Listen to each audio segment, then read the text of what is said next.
कहां पे आएंगे, फटाफट हम लोग जो है अगले वंश की तरफ आएंगे। अगले वंश का नाम क्या है, उनका नाम जो है पल्लव वंश है।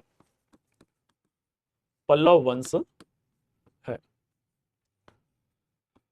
पल्लव वंश जो है ये कहां पर था, तो पल्लव वंश जो है ये दक्षिणी आंध्र प्रदेश और उत्तरी तमिलनाडु का क्षेत्र था। उत्तरी तमिलनाडु का क्षेत्र था। This was the region of the southern Andhra and the upper Tamil Nadu region. किसका जगह लिए थे, तो इस क्षेत्र में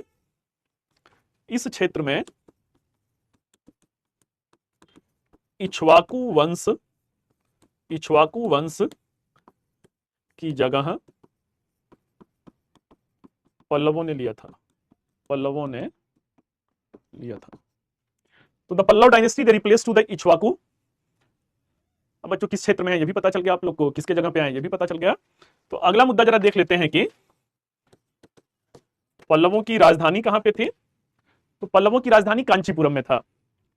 राजधानी जो है कांचीपुरम में था। अब अगला मुद्दा क्या है भाई, तो अगला मुद्दा है जो है कि पल्लव वंश के जो हैं संस्थापक कौन थे। तो पल्लव वंश के संस्थापक जो हैं सिंह विष्णु थे। सिंह विष्णु थे। इस वंश के प्रथम जो है Simha Vishnu, he was the founder of the Pallava dynasty. Pallava वंश का बच्चों जिक्र आप लोगों ने गुप्तोत्तर काल में भी देखा हुआ था। तो देखा जाए कि प्रथम जो है शक्तिशाली शासक कौन थे इस वंश से, तो प्रथम शक्तिशाली शासक महेंद्र वर्मन प्रथम थे। महेंद्र वर्मन प्रथम थे। Mahendra Varman first, he was the first mighty ruler of Pallava dynasty. अब जो है अगला मुद्दा क्या है भाई, तो अगला मुद्दा यह है कि महेंद्र वर्मन प्रथम जो है, महेंद्र वर्मन प्रथम एक कुशल शासक के साथ साथ कला और साहित्य के भी संरक्षक थे। कला और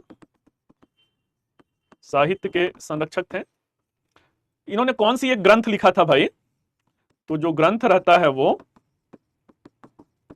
मत्त विलास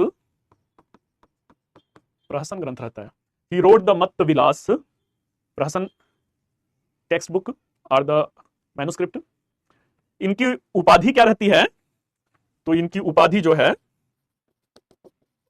विचित्र चित्त की रहती है।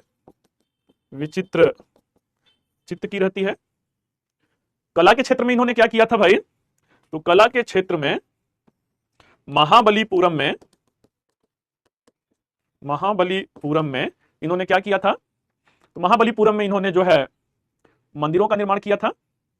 रॉक कट टेम्पल्स को हिंदी में क्या बोलेंगे, रॉक कट को हिंदी में एकास्मक मंदिरों का निर्माण किया था। एकास्मक मंदिरों का निर्माण करवाया था। लेकिन क्या रहता है भाई, लेकिन ये किसी से हार गए थे। किससे हार गए थे, तो चालुक्य वंश के शासक पुलकेशिन द्वितीय से पराजित हुए थे। तो he was defeated by the Chalukya king Pulakeshin second.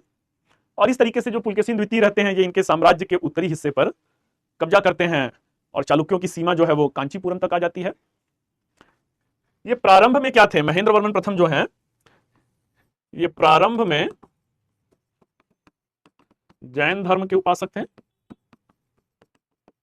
Jain धर्म के उपासक थे, परंतु बाद में शैव संत अपार हैं। अपार के प्रभाव से शैव मतानुयायी हो गए। तो in the initial year he was the follower of Jain religion, but under the influence of the Saivite saint Appar he followed the Shaivism. तो ऐसे में क्या है भाई, ये भाई इनको जो है वो कीजिए, तो एक सेकंड जो है, एक सेकंड बेटा, इनका आकर रुकिए, भिथिला करता हूँ। आकाश पटेल इसका नाम है। इनका काम हो गया, जो सीमा में रहना, ये ऐसे बस वही कर रहा हूँ ना कि मतलब लाइव, उन पे बेटा निश्चिंत रहिए, 1-2 मिनट के अंदर ब्लॉक हो जाएंगे, या शायद हो गए। तो आइए जो है हम रहते हैं, और बाद में प्रारंभ में जैन धर्म के उपासक कौन रहता है भाई? तो प्रारंभ में जैन धर्म के उपासक जो हैं महेंद्र वर्मन प्रथम रहते हैं, और बाद में क्या होता है, बाद में जो है ये शैव धर्म को अपना लेते हैं। अब चलिए इनके बाद कौन आता है? महेंद्र वर्मन प्रथम के बाद, महेंद्र वर्मन प्रथम के पश्चात कौन आता है भाई? तो इनके बाद जो है नरसिंह वर्मन आते हैं। तो नरसिंह वर्मन जो रहते हैं वो क्या रहते हैं? नरसिंह वर्मन जो है इस वंश के सबसे प्रतापी शासक रहते हैं, पल्लव वंश के सबसे प्रतापी शासक थे, सबसे प्रतापी शासक थे। तो he was one of the most mightiest king of the Pallava dynasty. Who was this? तो it was the Narasimha Varman. तो अब क्या है भाई, अब जो है नरसिंह वर्मन क्या करते हैं? तो नरसिंह वर्मन ने अपने पिता की हार का बदला, अपने पिता की हार का बदला पुलकेशिन द्वितीय को, पुलकेशिन द्वितीय को 2 बार पराजित करके, पुलकेशिन द्वितीय को 2 बार पराजित करके लिया था। तो this was the something the scenario, he took the revenge of the defeat of the Mahendra Varman first and he twice defeated to Pulakeshin second. Pulakeshin द्वितीय भाई बहुत बड़ा योद्धा है, उसने हर्षवर्धन को भी नर्मदा नदी के तट पे हराया है, उसे 2-2 बार हराते हैं। एक बार हरा करके जो अपना क्षेत्र, पुलकेशिन द्वितीय ने महेंद्र वर्मन को हरा करके जो क्षेत्र जीता था, जो उसने कांचीपुरम के समीप तक कब्जा किया था, पहले उसे छुड़ाया। फिर उनका पीछा करते हुए कहां पे जाते हैं? चालुक्य राज्य में प्रवेश करते हैं। और चालुक्य राज्य में जब प्रवेश करते हैं तो क्या होता है, वहां पर भी उन्हें पराजित करते हैं, और पराजित करके पुलकेशिन द्वितीय की जो राजधानी, पुलकेशिन द्वितीय की राजधानी वातापी पर कब्जा किया। और वातापी पे कब्जा करके इन्होंने कौन सी उपाधि धारण किया? तो इन्होंने उपाधि जो है वातापी, ये बच्चों पूछा है, वातापी कोंड की उपाधि इन्होंने धारण किया, वातापी कोंड की उपाधि धारण किया। इन्हीं के समय में, नरसिंह वर्मन के समय में कौन आया था? तो इनके समय में चीनी यात्री फाहयान भारत की यात्रा पर, सॉरी, फाहयान इनके दरबार में आए थे। फाहयान क्या कहता है? फाहयान कहता है भाई कि इनके राज्य में जो है 100 से अधिक चैत्य और विहार, जो बौद्ध वो है बच्चों, उनको चैत्य कहते हैं, जो बौद्ध पूजा स्थल हैं उन्हें चैत्य कहते हैं, और जहां पे बौद्ध भिक्षु रहते हैं उन्हें विहार कहते हैं। कहते हैं 100 से ज्यादा चैत्य और विहार हैं जहां पर 10,000 बौद्ध भिक्षु निवास करते थे। तो चलिए ये पल्लव वंश की कहानी थी। अब हम लोग बच्चों कहां पे आते हैं? अब हम लोग जो है बाकी जो इनकी कहानी है वो कला और संस्कृति का मुद्दा है। आर्ट एंड कल्चर में इनका योगदान रहता है, विशेष करके स्थापत्य कला के क्षेत्र में। स्थापत्य कला में जो है किस चैप्टर से पढ़ा रहे हैं? ये बेटा दक्षिण भारत से पढ़ा रहा हूं, दक्षिण भारत का जो है पार्ट 2 पढ़ा रहा हूं, पल्लव वंश जो है वो चल रहा है। आइए भाई अब जो है अगला मुद्दा जो है चालुक्य वंश है। चालुक्य वंश कहां पे है? तो चालुक्य वंश जो है ये कहां है भाई? तो ये जो है आज का जो महाराष्ट्र और कर्नाटका का क्षेत्र है, महाराष्ट्र, कर्नाटक और विदर्भ का क्षेत्र जो है ये चालुक्यों का क्षेत्र है। महाराष्ट्र, कर्नाटका और Vidarbha region, that was the Chalukya region. अब क्या है भाई, चालुक्य वंश जो रहते हैं लगभग 200 वर्षों तक, कब तक जो है? तो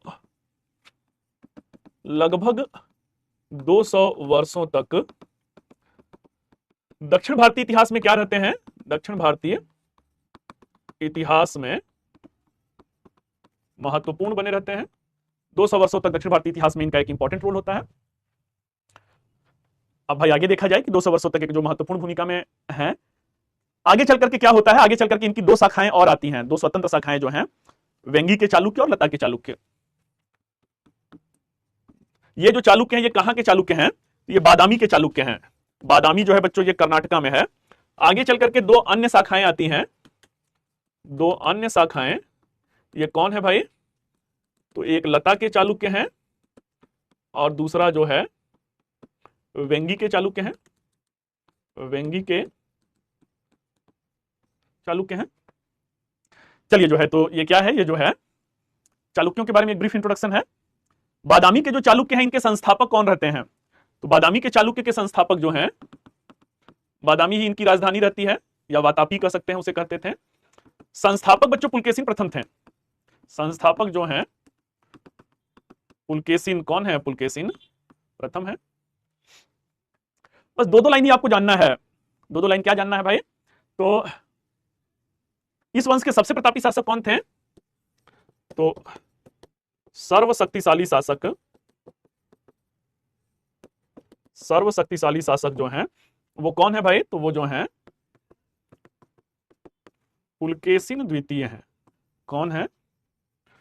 Pulakeshin second, he was the mightiest king of this dynasty. Pulakeshin द्वितीय ने किसे किसे हराया था ये तो आप जान ही रहे हैं। नर्मदा के तट पर, नर्मदा के तट पर हर्षवर्धन को हराया था। इन्होंने पल्लव शासक महेंद्र वर्मन को हराया था। इसके अलावा इन्होंने दक्षिणी कोसल पे कब्जा किया था।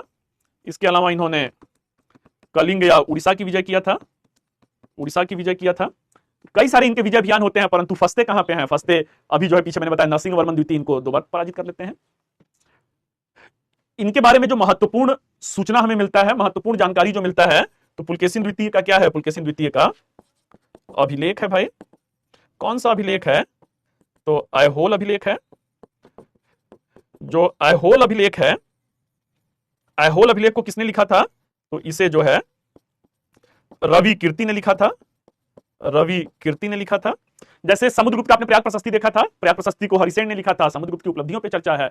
इन the same regards the Aihole inscription it was composed by the Ravi Kirti, but actually it mention the military expeditions and whatsoever the cultural achievements of the Pulakeshin second, it is mentioned in this inscription. चलिए भाई, तो ये कौन है? ये पुलकेशिन द्वितीय हैं। इनके समय में भी कौन आया था? तो इनके दरबार में भी जो पुलकेशिन द्वितीय हैं, इनके दरबार में भी या इनके राज्य में भी चीनी यात्री फाहयान क्या कहता है? तो फाहयान कहता है कि भाई ये कौन है? ये हिंदू थे, परंतु किसके प्रति उदार थे? तो उदार जो हैं बौद्ध और जैन दोनों धर्मों के प्रति उदार थे। बच्चों ये चालुक्य वंश हो गया। अब अगला मुद्दा हम लोग का क्या है? तो अगला मुद्दा बच्चों हम लोगों का जो है वह पल्लव चालुक्य संघर्ष है। पल्लव चालुक्य संघर्ष है। जो पल्लव चालुक्य संघर्ष है इसका कारण क्या है? What were the reasons of the Pallava Chalukya conflict? Pallava Chalukya संघर्ष का जो है, हाँ बेटा ऐहोल कहिए या ऐहोल कहिए। आइए बच्चों जो है तो देखते हैं हम लोग कि पल्लव चालुक्य संघर्ष जो है उसका जो है कारण क्या है। तो कारण को कैसे आप बयां करेंगे? तो इसके जो हैं भौगोलिक कारक हैं, इसके जो है पल्लव चालुक्य संघर्ष के जो है राजनैतिक कारक हैं, और पल्लव चालुक्य संघर्ष के कुछ जो हैं आर्थिक कारक हैं। There were the geographical region. Apart from that, there was the political region and as well as there was the economic region. भौगोलिक कारण क्या है भाई? भौगोलिक कारण यह है कि दोनों वंशों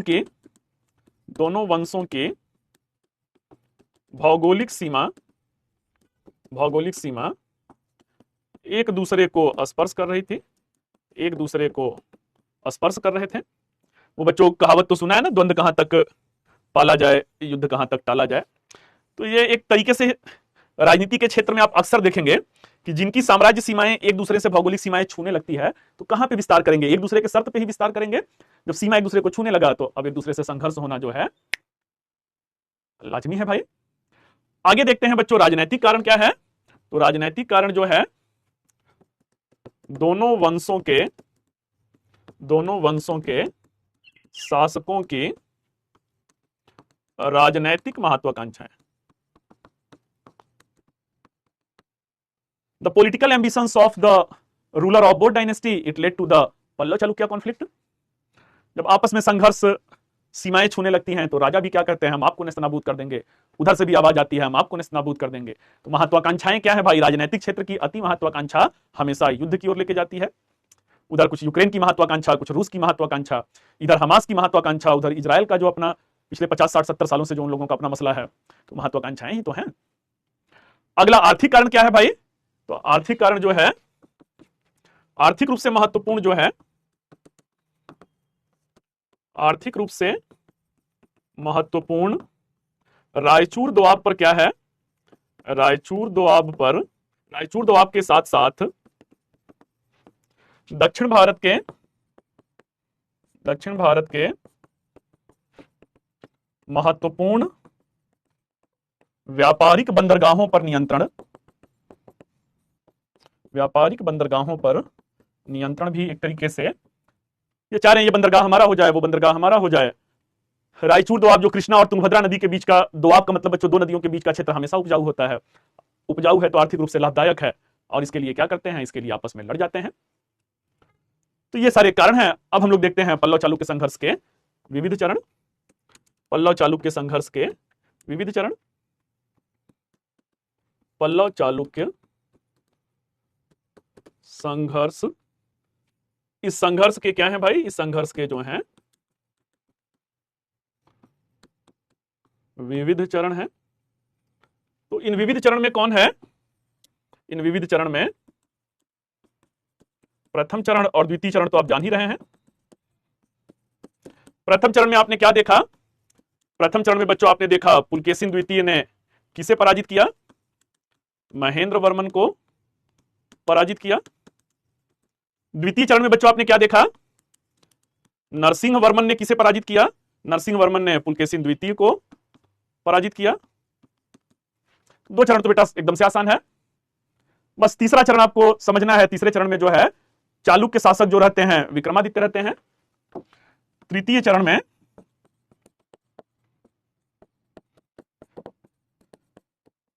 चालुक्य शासक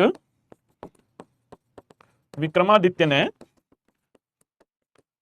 3 पल्लव वंश के शासकों को पराजित किया। This was the Chalukyan king Vikramaditya who defeated the 3 Pallava rulers in third phase. चौथे चरण में बच्चों अदालत हो गए। अदालत किसे कहते हैं? अरे प्लीज बेटा कहने की जरूरत नहीं है, 3-4 दिनों का हमारा आपका साथ है, तो 4:30 बजे टाइमिंग इसलिए किया गया है क्योंकि मेरी 2 बैचेज और विशेष करके ऑफलाइन बैच का टाइमिंग जो है वो। अच्छा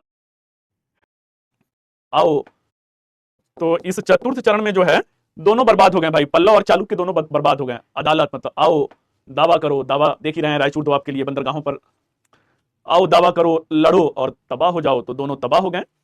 तबाह हुए तो किसकी जगह कौन आया भाई? तो चालुक्यों की जगह पे राष्ट्रकूट आ गए और पल्लवों की जगह पे चोल आ गए। पल्लव चालुक्य की कहानी बच्चों खत्म हो गई, पल्लव चालुक्य वंश की कहानी खत्म हो गई।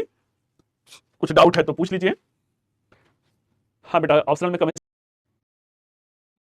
चोल वंश बेटा मेरे पास अब कोई स्लॉट ही मेरा नहीं खाली है। सबसे प्रिय अगर कोई संस्थापक चोल वंश है, वंश कौन सा है? अगला वंश जो है चोल वंश है, चोल वंश है। चोल वंश के संस्थापक कौन है? तो संस्थापक जो हैं विजयालय है, वहां पे सिंह विष्णु रहते हैं। पल्लव वंश के संस्थापक जो है सिंह विष्णु रहते हैं और यहां पे जो है विजयालय है। अगला क्या है भाई? तो अगला जो मुद्दा है कि राजधानी कहां पे है? तो राजधानी जो है तंजौर है। वहां पे बच्चों पल्लवों की कांचीपुरम था, पल्लवों की जगह पे चोल आ जाते हैं। चोलों की राजधानी कहां पे है? तो इनकी राजधानी जो है, आप बेटा सपोर्ट सेक्शन पे, आशीष अगर आप ऑप्शनल का बैच ले चुके हैं तो आप सपोर्ट सेक्शन पे जाइए कि वो क्यों नहीं, आप पे नोटिफिकेशन आना चाहिए था, वो क्यों नहीं आया। आइए बच्चों जो है चोल वंश में अब हम लोग आगे बढ़ते हैं।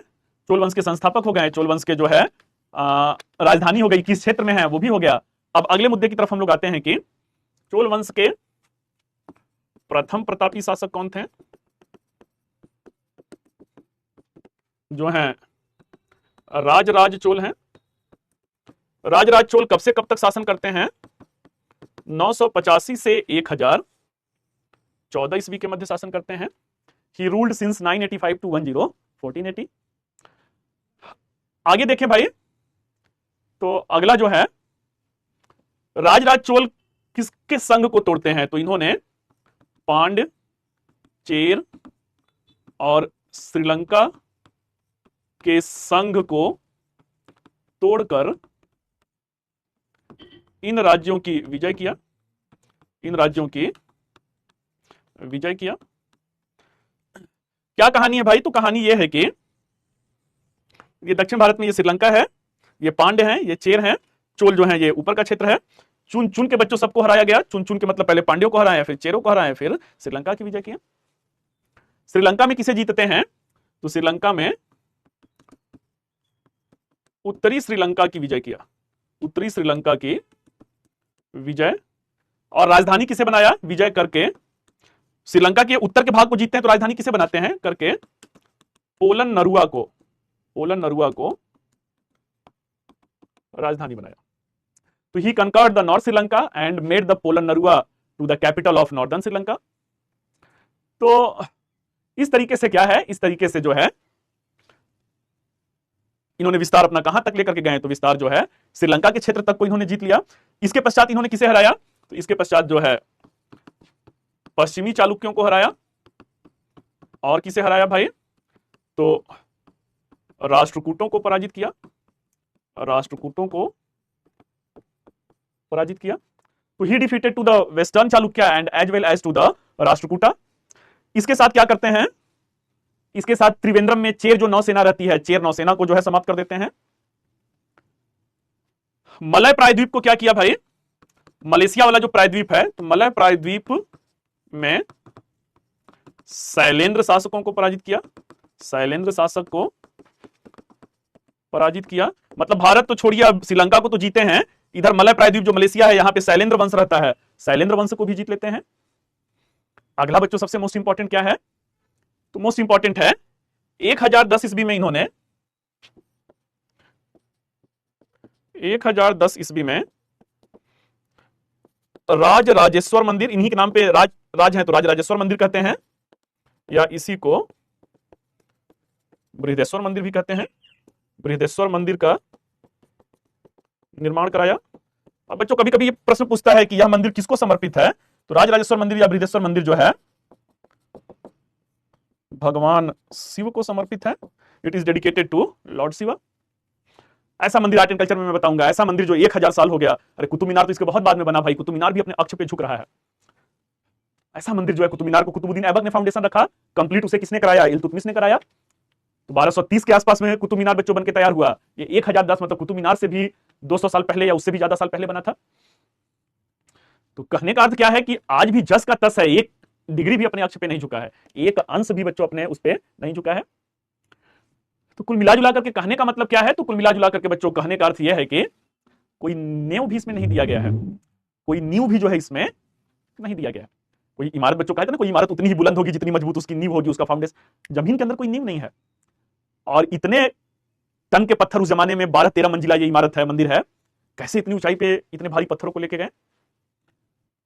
तो इतनी ऊंचाई पर इतने भारी पत्थरों को बच्चों रोलिंग मेथड, हाथियों के द्वारा खींचा गया। जमीन का स्लोप बना, मान लीजिए 13 मंजिल हो गया तो स्लोप को ऐसे करते गए, स्लोप पर रोलिंग मेथड, लकड़ी के बड़े बड़े बोटे लगा करके हाथियों में पत्थर बांध करके उस लकड़ी को ऐसे खींचते हुए हाथी ले जाते, वो पत्थर जो है आगे मूव करता। तो ये एक अद्भुत कला शैली रहता है, जो किसके द्वारा रहता है? दक्षिण भारत में राजराज के द्वारा रहता है। राजराज के बाद भाई इस वंश के सबसे प्रतापी शासक कौन थे? तो सबसे प्रतापी शासक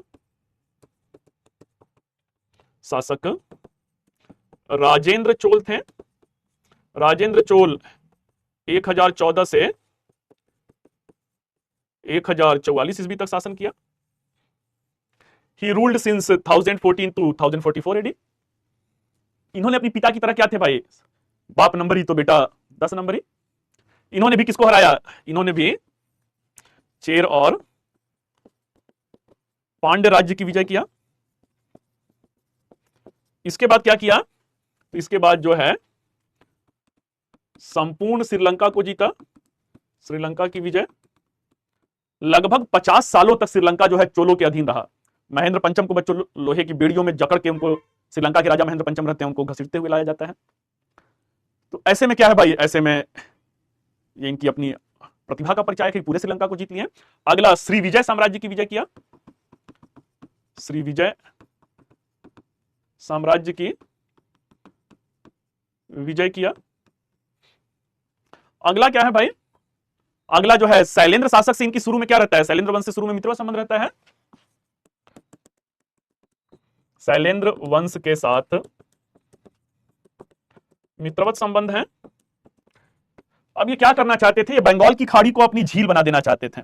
जो बंगाल की खाड़ी है, इस बंगाल की खाड़ी पर ये चाहते थे कि हमारा संपूर्ण नियंत्रण हो। जब चाहते थे संपूर्ण नियंत्रण हो, तो जो भारतीय व्यापारी यहां पे बंगाल की खाड़ी में है, चूंकि ये भी भाई हिंदू साम्राज्य है ना, मतलब भारतीय लोग ही हैं, शैलेंद्र साम्राज्य हो या श्री विजय साम्राज्य, भारतीय नाम से ही लग रहा होगा।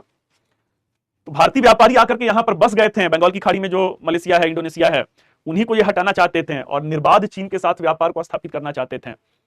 शैलेंद्र वंश जो है, जब भारतीयों का ये सफाया कर रहे थे व्यापारियों का कि पूरा बंगाल की खाड़ी पे हमारा नियंत्रण रहेगा, तो शैलेंद्र वंश जिनसे मित्रों संबंध रहते हैं वो ऑब्जेक्शन करते हैं, हस्तक्षेप करते हैं। अंततः क्या होता है, अंततः युद्ध होता है, उन्हें पराजित करते हैं। अगला बच्चों क्या है, तो अगला जो है उत्तर भारत का अभियान,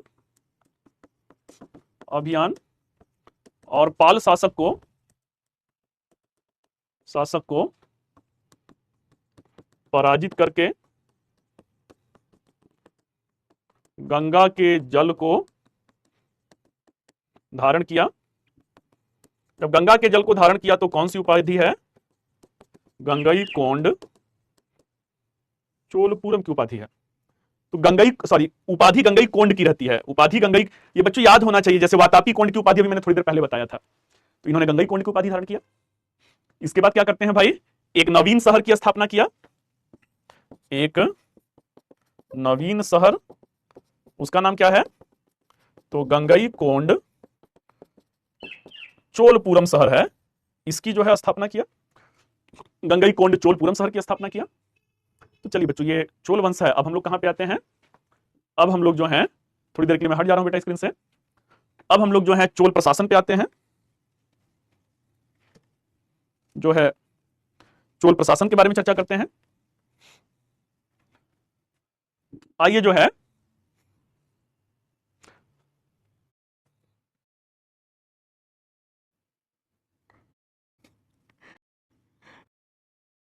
सबसे पहले मुद्दा क्या है, स्थानीय प्रशासन। स्थानीय प्रशासन क्या है, चोल स्थानीय प्रशासन क्या है। चोल स्थानीय प्रशासन का सबसे पहले मुद्दा क्या है कि स्थानीय प्रशासन का स्रोत क्या है, तो स्रोत जो है पौरांतक का उत्तर मेरूर अभिलेख है, पौरांतक प्रथम का उत्तर मेरूर अभिलेख है। 919 और 921 ईस्वी का क्या है, ये अभिलेख है। तो छत्रपति शिवाजी महाराज परसों वाली क्लास में होंगे, परसों वाली क्लास में बेटा जो है छत्रपति शिवाजी महाराज होंगे। आइए जो है, तो अब देखते हैं कि स्रोत जो है परांतक प्रथम का उत्तर मेरूर अभिलेख है। चोल साम्राज्य क्या है भाई, चोल साम्राज्य जो है विविध प्रांतों में बटा है, विविध प्रांतों में बटा है। तो प्रांत को क्या कहते हैं, प्रांत को मंडलम कहते हैं। प्रांत को सल्तनत काल में इक्ता कहते थे, मुगल काल में बेटा जो है सूबा कहते थे। इक्ता का प्रमुख कौन होता था, इक्ता का प्रमुख जो है इक्तादार होता था, सूबा का प्रमुख जो है सूबेदार होता था। विजयनगर बेटा कल होगा, विजयनगर साम्राज्य कल होगा। तो प्रांत को मंडलम कहते थे, मंडलम के नीचे जिलों का समूह होता था, जिलों के समूह को कमिश्नरी कहते थे। कमिश्नरी को चोल काल में क्या कहते थे, तो चोल काल में वलनाडु या कोट्टम कहते थे। कमिश्नरी को चोल काल में वलनाडु या कोट्टम कहते थे। जिला को क्या कहते थे भाई, तो जिला को जो है नाडु कहते थे। चोल काल में जिला को, गुप्त काल में, मौर्य काल में जिला को विषय कहते थे। यहां पर क्या कह रहे हैं, यहां पर नाडु कह रहे हैं। प्रशासन की मौलिक इकाई क्या थी भाई, तो प्रशासन की मौलिक इकाई गांव था, ग्राम, ये प्रशासन की मौलिक इकाई था। जो ऐसे होता था भाई, यही ग्रामीण चोल स्थानीय प्रशासन कहते हैं। स्थानीय प्रशासन कैसे होता था भाई, तो चोल स्थानीय प्रशासन जो है, ये जो स्थानीय प्रशासन है, इसमें चुनाव प्रणाली होता था, चुनाव प्रणाली होता था। चुनाव लड़ने के लिए कुल कितने सदस्य गांव से चुने जाते थे, तो कुल 30 सदस्य चुने जाते थे। इस चुनाव प्रणाली की बच्चों पद्धति क्या है, तो इस चुनाव प्रणाली की जो है पद्धति, कैसे आज की तरह वोट दिया जाता था, कैसे जो है इनसे वो करते थे, तो पद्धति बच्चों जो रहता है वो लॉटरी प्रणाली रहता है, वो लॉटरी प्रणाली रहता है। लॉटरी प्रणाली से चुनाव होता था। तो आइए जरा देखा जाए कि अर्हताएं बच्चों क्या हैं, एलिजिबिलिटी, इनके गांव के चुनाव में जो है भागीदारी करने के लिए जो है अर्हताएं क्या हैं। तो ये जो अर्हताएं बच्चों जो हैं, उस अर्हताओं को आयु सीमा के रूप में देखें कि आयु सीमा कितनी है। तो आयु सीमा जो है 35 से 70 वर्ष है। तो एज लिमिट क्या रहता है, एज लिमिट जो है 35 वर्ष से 70 वर्ष है। अगला बच्चों, अगर किसी का 35 साल हुआ है तो गांव के स्थानीय प्रशासन में जो है वो भाग ले सकता है। पायल ने क्या किया बेटा, पायल को ब्लॉक करवा रहे हैं। तो आइए जो है आयु सीमा, it should be in between 35 to 70 year. अब इसमें एक सीमा और है कि कितनी भूमि कम से कम होना चाहिए। तो भूमि सीमा कम से कम 1.5 एकड़ भूमि होना चाहिए, 1.5 एकड़ जो है वो भूमि होना चाहिए। अगला भाई शिक्षा की सीमा क्या है। तो शैक्षिक सीमा जो है, शैक्षिक अर्हता जो है कम से कम 1 वेदों का ज्ञाता होना चाहिए, कम से कम 1 वेदों का ज्ञाता उसे होना चाहिए, तभी वो चुनाव लड़ सकता है। यही स्टेटमेंट बनाएगा, तो ध्यान से बच्चों समझते जाना है।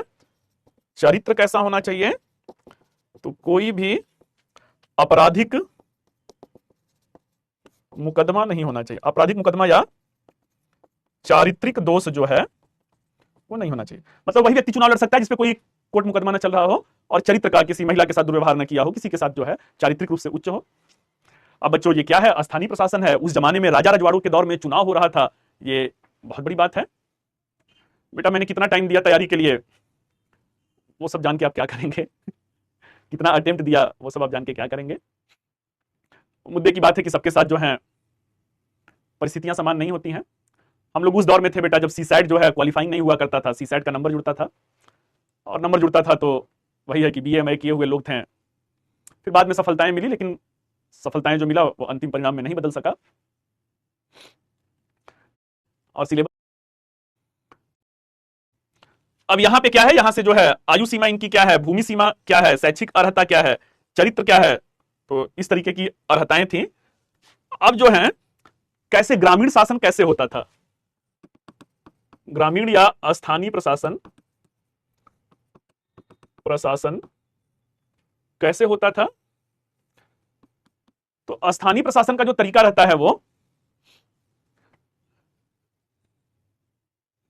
हिंदी में एक क्लास नहीं चलता है, वो बाद में चल के बहुत सारी क्लासेस आपकी हो जाएंगी। इसमें बैच बच्चों बिखरा हुआ है, नए नए बैच इस समय लॉन्च होते हैं, बाद में बैचेस को मर्ज किया जाएगा, मर्ज किया जाएगा तो टीचर जो है वो थोड़े फ्री हो जाएंगे। अगर मान लीजिए इसी में 3 बैच रहता तो 3 बैच को मर्ज किया जाता तो 3 बैच में मैं एक साथ दिखता। तो परेशान आप लोग मत होइए, मैंने कितनी बार आप लोग को समझाया कि बैच। चलिए भाई, तो स्थानीय प्रशासन कैसे होता था। तो स्थानीय प्रशासन जो है उर और सभा के द्वारा होता था। ये दो ग्रामीण स्तर पे क्या रहती हैं, ग्रामीण स्तर पे 2 राजनीतिक पॉलिटिकल इंस्टीट्यूशन रहती हैं। उर जो है किन गांवों में रहता है, तो उर जो है जन सामान्य गांवों में है, जन सामान्य गांव मतलब जो साधारण गांव है वहां पे उर है। सभा कहां है, सभा नामक ग्रामीण प्रशासन कहां पे होता था, तो ब्राह्मण वर्ग को दान में दी गए गांव में था, ब्राह्मण वर्ग को दान में दिए गए गांव में था। तो उर और सभा ये 2 शासन प्रणाली जो है ग्रामीण स्तर में प्रचलित थी। उर जो है सामान्य गांव में होता था और जहां पे ब्राह्मणों को दान में दी गई भूमि थी वहां पर जो है सभा होता था। शासन कैसे करते थे भाई, तो ग्रामीण प्रशासन जो है विविध समितियों के द्वारा होता था, ग्रामीण प्रशासन विविध समितियों के द्वारा होता था। इन समितियों को क्या कहते थे, इन समितियों को वरीयम कहते थे, वरीयम जो है कहते थे। इन समितियों को जो है वरीयम कहा जाता था। तो आइए भाई ये कौन कौन से वरीयम हैं, तो ये वरीयम जो हैं एन्न वरीयम है, पोन्न वरीयम है, पोन्न वरीयम है, तोट्ट वरीयम है, तोट्ट वरीयम है, संवत्सर वरीयम है। ये बच्चों थोड़े से तमिल वर्ड हैं तो धैर्य रखिएगा, ऐसा ना लगे कि किसी तीसरी दुनिया की बातें चल रही हैं। शासन मेगास्थनीज अगर याद आ रहे हैं तो मेगास्थनीज ने मौर्यकालीन नगरीय प्रशासन को 6 समितियों के द्वारा बताया था। हर समिति में 5 सदस्य होते थे, कुल 30 सदस्य थे। यहां भी कुल 30 सदस्य बच्चों चुने जा रहे हैं। 29 सदस्यों की समिति बनाई जा रही है। कौन कौन सी समिति है? एन्नवरियम, पोन्नवरियम, तोट्टवरियम, संवत्सरवरियम। एन्नवरियम क्या है भाई? तो एन्नवरियम जो है ये तालाब समिति है। उस जमाने में क्या है, उस जमाने में जो है, उस जमाने में भी जल संरक्षण का इनका जो है दृष्टिकोण होता है। अगला पोन्नवरियम क्या है भाई? तो पोन्नवरियम जो है मुद्रा का नियमन करने वाली समिति है।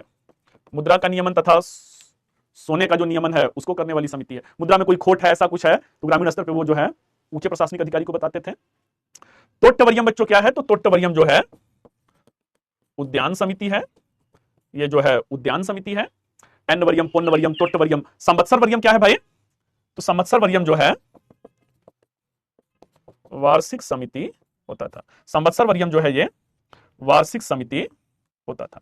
वार्षिक समिति जो पूरे वर्ष का आंकड़ा जो है, पूरे वर्ष का जो काम का ब्यौरा है, उसका लेखा जोखा कौन रखता था? तो उसका लेखा जोखा जो है संवत्सरवरियम रखता था। अब बच्चों क्या है, एक अंतिम मुद्दा है, चोल स्थानीय प्रशासन की जो है सीमाएं क्या हैं? सीमाएं क्या हैं? अगर आलोचनात्मक चर्चा करना हुआ तो आप आलोचनात्मक चर्चा कैसे करेंगे? तो पहली सीमा जो है इसकी शैक्षिक योग्यता की सीमा है। इससे अनुभवी लोग जो हैं प्रशासन में नहीं आ पाते थे। गांव में अभी भी बच्चों बड़े बुजुर्गों को देखेंगे, पढ़े लिखे नहीं हैं, लेकिन जिंदगी का जो अनुभव है, जिंदगी का जो तजुर्बा है, बड़े बड़े पढ़े लिखों को फेल कर देंगे। तो अब शिक्षा की सीमा भाई, पहले के काल में जो सवर्ण होते थे, ब्राह्मण क्षत्रिय, उन्हीं को पढ़ने का अधिकार था। वैसे को नाम मात्र का था, शूद्र को वो भी नहीं था। तो इसका आलोचना क्या है कि जानबूझ के व्यवस्था ऐसा बनाया गया था कि पढ़े लिखे लोग जाएं, वेद कौन पढ़ेगा? उच्च वर्ण के लोग पढ़ेंगे। तो ये इसकी पहली सीमा है। अगला जो है वयस्क मताधिकार प्रणाली के विरुद्ध था। वयस्क मताधिकार प्रणाली के विरुद्ध था। 35 साल की उम्र में व्यक्ति लड़ सकता है और वोट देने वाला सिस्टम नहीं है, सिस्टम लॉटरी वाला है। जो जो लड़ना चाहता है सारे लोग अपना नाम दीजिए, एक लड़का लॉटरी में उसको निकालेगा, जिसका नाम आ जाएगा वो प्रतिनिधि चुन लिया जाएगा। अगला जो है बच्चों क्या है? तो अगला जो है भू सीमा जो है, भूमि की सीमा। भूमि की सीमा से क्या है, केवल अगड़ी जाति को प्रतिनिधित्व मिल रहा है। अगड़ी जाति को प्रतिनिधित्व मिल पा रहा था। चलिए बच्चों, चोल प्रशासन भी खत्म हुआ। यहीं पे क्लास भी बेटा मैं समाप्त करूंगा। नोट्स मैं नहीं बनवाऊंगा। 45 मिनट अगला